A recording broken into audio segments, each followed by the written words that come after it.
Sans le Nil, l'Égypte n'aurait jamais été une des plus grandes civilisations de l'histoire. Sans le Nil, l'Égypte ne serait qu'un immense désert.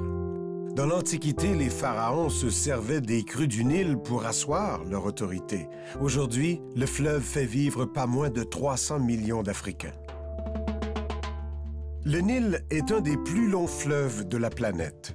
Du fin fond de l'Afrique jusqu'à la Méditerranée, le Nil coule sur 6700 km du sud vers le nord, en traversant plusieurs pays. Il a deux sources, le Nil bleu, qui prend sa source en Éthiopie, et le Nil blanc, localisé récemment au Rwanda, à plus de 2000 mètres d'altitude. Les deux se rejoignent à Khartoum, au Soudan, et traversent toute l'Égypte.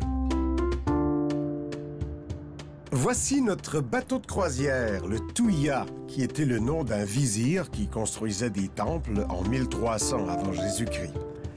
Affrété par la compagnie Emeco Travel, il mesure 72 mètres de long par 14 de haut et peut accueillir environ 130 passagers dans ses 62 chambres, toutes avec des fenêtres panoramiques, dont 3 suites très spacieuses, dignes des hôtels 5 étoiles. Beaucoup de boiseries dans les aires communes et au milieu du bateau trône un lustre qui donne de l'éclat aux halles d'entrée et à l'escalier central.